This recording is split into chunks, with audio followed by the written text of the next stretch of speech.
For a long time, I believed that some doors, once closed, should stay that way, locked from the inside, with the keys tossed into some corner of memory no one dares visit. I lived well with that idea. Or at least I pretended well enough that even I didn't notice it was all an act. I woke early, walked the same streets, taught children who saw me as a steady pillar, and at night arranged the mugs in the cupboard exactly the same way, as if controlling the small things was the only way to keep the big things contained. But that day, everything trembled. When I opened the email from the school principal, I saw his name in the body of the text, simple, direct, as if he were just another guest invited to the alumni graduation ceremony, Benjamin Greaves. It hit me like a gust from a place I'd forgotten existed within me. My stomach churned, my hands trembled for a moment, and I wished I could go back 5 seconds to not have read it. But it was too late. Suddenly, everything I'd buried under "I'm fine and that's just life" began seeping through, the cracks of my self-control. I was flooded with memories so vivid I felt 17 again, walking hand in hand with him before it all fell apart. I knew I shouldn't go to that ceremony. There was no rational reason to be there, but there's a kind of silence that weighs heavier than any scream, and I couldn't bear the thought of this reunion happening without looking at him one last time. When I arrived, the school hallways seemed smaller, the faces different, but the feeling was the same. I was still tied to something that never fully was, but never stopped hurting. And then, when our eyes met for the first time in decades, there were no words, just a void filled with everything left unsaid. He was there, standing before me, with wrinkles at the corners of his eyes, and a sadness I recognized instantly, because it was mine too. And in that moment, before any gesture, I realized that some stories, no matter how finished they seem, start breathing again the moment life decides to turn the page. I don't know exactly what I expected from that reunion, but it certainly wasn't the unsettling serenity that settled between us. It was as if time, despite physically separating us, had left an invisible thread connecting our silences. During the ceremony, I sat at the back of the auditorium, observing everything, with detached attention, trying to focus on anything but him. But my eyes, traitors, kept searching for him among the faces, measuring every small gesture, trying to understand who he had become. Benjamin no longer had the firm frame of the boy I knew, but there was something in the way he crossed his arms, the slight tilt of his head when talking to someone, and that was exactly the same. I watched it with a mix of fascination and pain, as if I'd stumbled upon a mirror reflecting the woman I could have been, had we taken a different path. After the ceremony, people slowly dispersed, and I hesitated between approaching or leaving, without a word. Part of me wanted to preserve that memory untouched, to keep him as a beautiful ghost of the past. But another part, more alive, more courageous, or perhaps more tired, pushed me in the opposite direction. I went to the school courtyard, and there he was, standing near the old tree where we used to sit. That place had aged with us, but it still held the same energy of something that had endured time. When he turned and saw me, he smiled with his mouth, but his eyes looked startled. We said nothing for a few seconds. He broke the silence, mentioning the name of a literature teacher we had. I responded with a vague, half-laughing memory, but the truth was we both wanted to talk about us. Only neither knew where to start. We walked together through the school garden as if testing the ground before stepping firmly. We didn't talk about what happened or what didn't. We just let time flow between us, as if we could go back and rebuild ourselves word by word. When we parted, he said he'd be in town for a few more days. I said maybe we could grab coffee. He nodded with a look that said more than any reply. I went home with a heart in conflict. Part of me felt alive again, and another part was terrified of reliving it all, because loving someone from the past also risks losing yourself again. But deep down, I knew something had shifted. It wasn't just a reunion. It was the start of something that didn't yet have a name, but could no longer be ignored. The next morning, I woke earlier than usual, and for the first time in years, I couldn't follow my routine like an automaton. The coffee went half drunk, the table stayed set, and my wandering gaze found my reflection in the kitchen mirror. I saw a woman who had aged caring for others, but had forgotten to care for her own heart. For years, I hid behind the word maturity to mask my fear of feeling again. I turned stability into an excuse not to risk, and became an expert at avoiding places and people that might unearth parts of me I thought I'd buried for good. But a few words from Benjamin and a walk through old hallways opened a space I didn't even know still existed. I spent the day restless, recalling fragments, reliving details, smelling that era as if it were ingrained in my skin.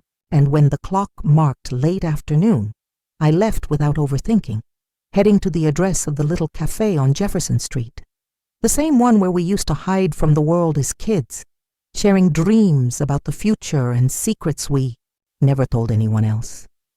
He was already there when I arrived, seated at the corner table, hands clasped on the tabletop, gaze distant.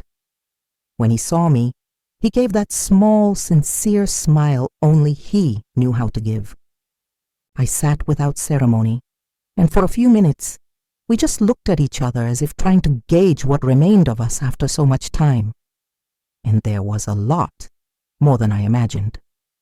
The conversation was shy at first, but soon we were immersed in a flow of memories, stifled laughs, and pauses heavy with meaning. He told me about his wife, who passed away 3 years earlier. He said he never remarried, that he once tried to write about me, but the words refused to do justice to what he felt. I listened with a lump in my throat, trying not to get lost in the emotion, but failing miserably. When he said he'd return to Boston in a week, I felt a deep chill, as if something was about to slip away again. He asked if we could see each other once more before then. I nodded, but inside, something screamed that it wouldn't be enough. Because what was between us wasn't just a reunion. It was a crack in time, a reckoning life seemed to be giving us. And when I got home, with the sky darkening and my heart more alight than ever, I understood, with painful clarity, that I was facing a choice, one that, if I had the courage, could change everything. For the first time in a long time, I didn't just want to relive a feeling. I wanted to rewrite a story. The morning after our meeting, I realized something had shifted inside me, as if a part that had been dormant for years had woken up hungry, thirsty, urgent. It wasn't just about Benjamin.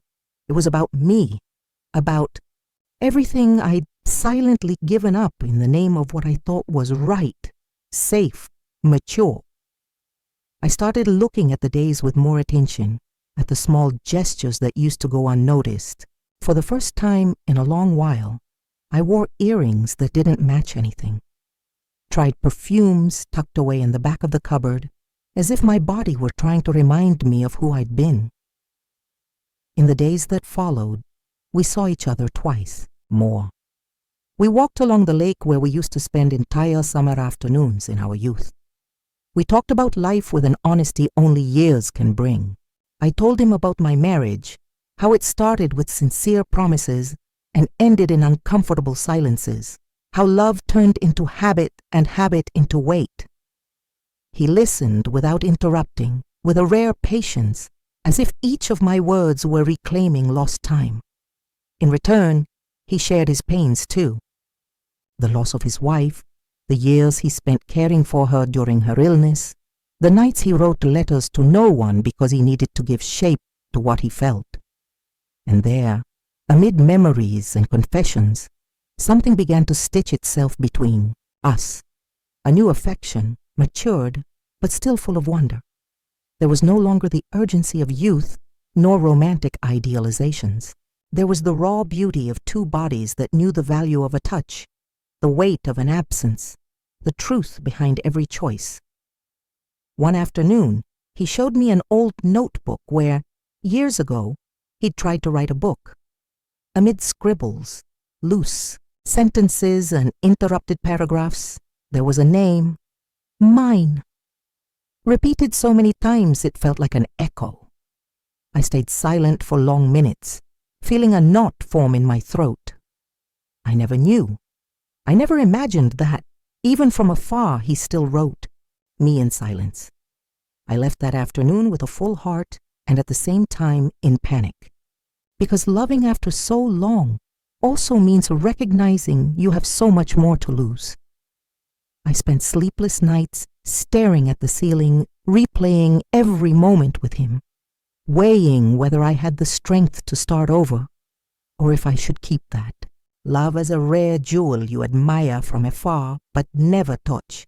But deep down, even without admitting it, I knew I'd already chosen, and it was him. He started visiting me often. Sometimes he brought flowers, other times books, and on some afternoons, he just showed up with his hands in his pockets and a tired look as if the world outside had grown too noisy and only in my company could he find silence. Our meetings became part of the routine, but never lost their weight of meaning. There was a delicacy between us that made me forget time had passed, that we were older, that we'd already lived so much. Benjamin made me laugh in a way I hadn't in decades, not the polite laugh of social dinners, but the kind that escapes without permission, coming from a deep place where life still pulses with vigor. One afternoon, he brought me a yellowed envelope, its edges worn, my name written in the slanted handwriting from our school essays. It was a letter, dated 30 years ago. He wrote it and never sent it. The words, though old, still vibrated with emotion. He spoke of regret, the pain of leaving, the feeling of having left something unfinished. I read in silence, eyes welling, feeling as if each sentence filled a hole I'd carried without a name. When I finished, he looked at me with an expression mixing guilt and hope. I just smiled, and in that smile, he understood that I too had my letters, not written on paper, but etched in the choices I made and those I didn't. From that day, something between us changed. We didn't verbalize it, didn't make it official, but we started acting like we were together. We went to the market together, walked to the library, spent nights watching old movies and laughing at bad dubbing. And though everything seemed calm on the outside, inside I grappled with an old fear, the fear of impermanence. I knew Benjamin had a life in Boston, commitments, people, and that this time by my side was a pause, not a plan. And yet, I couldn't pull away. I wanted more. I wanted everything. One night during dinner, I asked what he'd do when he returned. He looked away, fidgeted with the cutlery, and after a long silence, said he didn't know yet. He said he was thinking of changing some things, maybe selling the apartment, maybe writing a new book. And in that maybe, I heard a crack, a possibility that scared me as much as it enchanted me. We were, at last, facing what could no longer stay, in the subtext. And when he looked at me again and held my hand across the table, I realized he felt it too, the same doubt, the same desire, the same vertigo. It was as if we were standing at the edge of a cliff, and for a moment, the fear of the leap was less than the urge to fly. The end of that week arrived with a silent weight. Benjamin's bags were already packed in the car, and the digital boarding pass on his phone marked Sunday morning as the end point of this pause that, without us realizing, had become a beginning. I tried not to show it, tried to keep a calm demeanor as he sorted out the final details, but inside, the idea of watching him leave hurt like an old wound being reopened with greater depth. He invited me for a morning walk, and we went to the city's lookout point, a place where we used to sit at 18, imagining the future.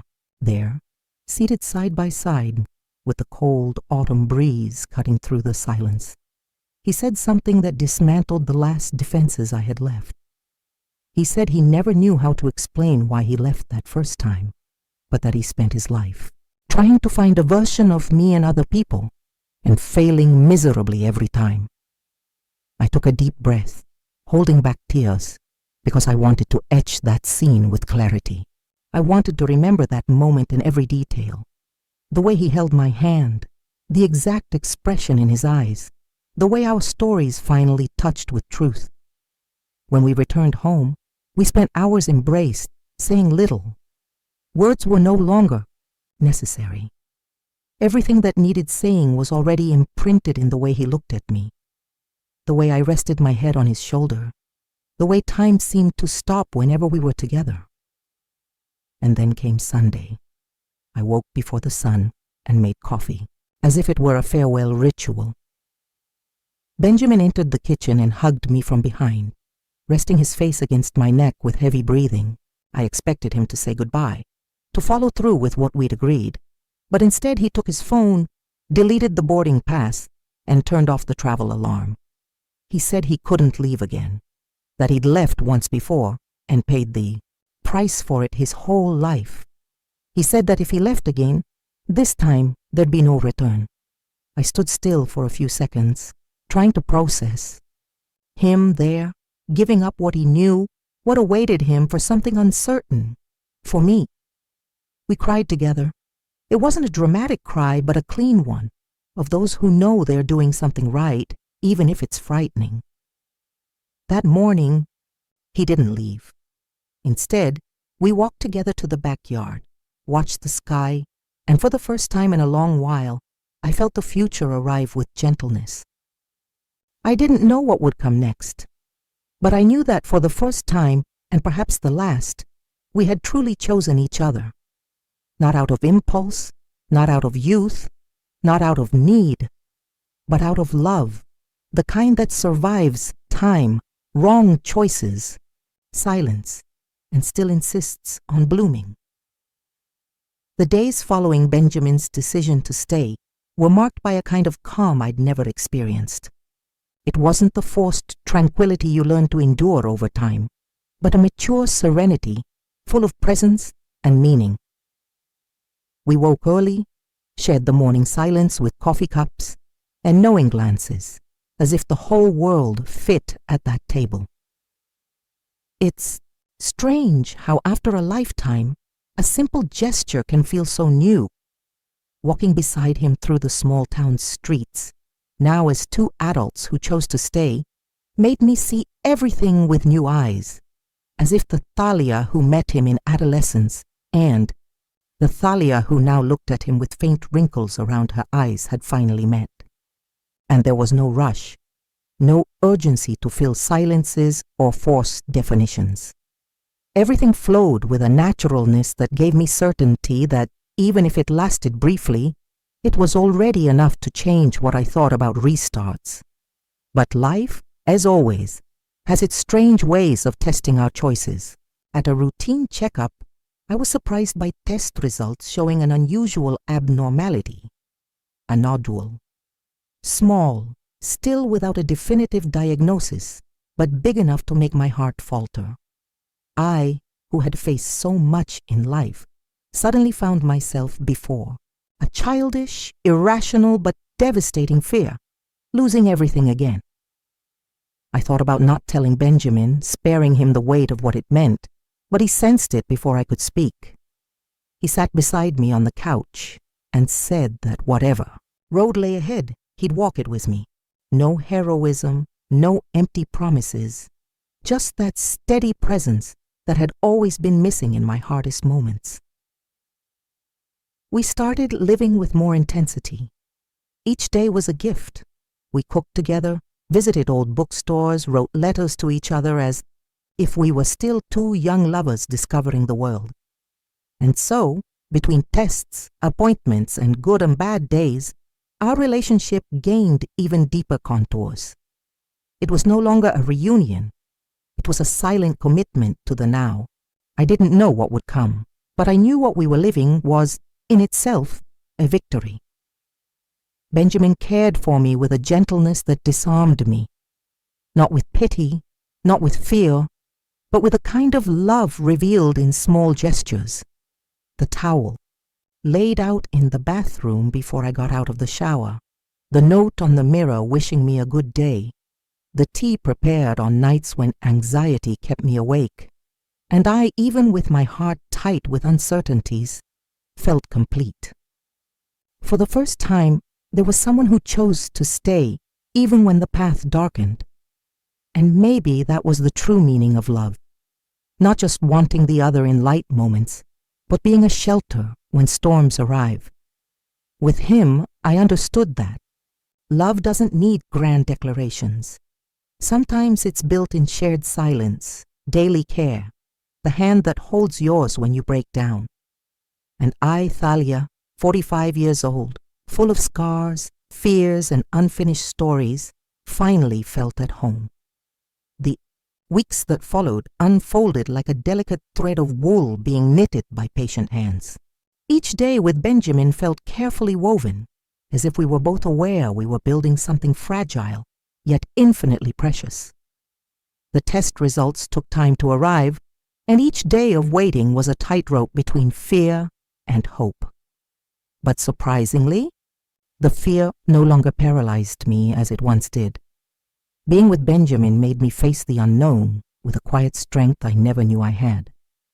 He told me without needing to repeat that he was there, and that was enough. Not because of the illness, not out of duty, but because he wanted to be. I believed it because I saw in his eyes the truth of those who've lost much and still chose to keep loving. We started making small plans, short trips, a garden to tend together, a new bookshelf to build in the back room. Modest plans, but ones that carried the weight of a possible future. For the first time, I allowed myself to imagine this after with someone, not as an idealized projection, but as a tangible reality. One Saturday afternoon, seated under the old oak in the backyard, he held my hand and said, with a softness that pierced me through, that he'd like to do something symbolic. Nothing grand, no invitations, no ceremonies, just the two of us, exchanging promises before the world, not as those starting something, but as those choosing to restart. I didn't cry. I just smiled and agreed with my eyes, because no words could express what it meant to me.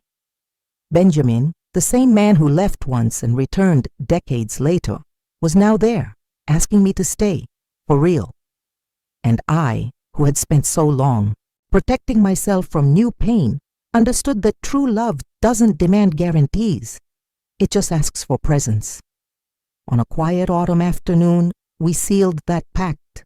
No ring, no altar, just him, me, and the silent certainty that we were no longer. Loving as before, with urgency and fear, we were loving now with maturity, gratitude, and surrender.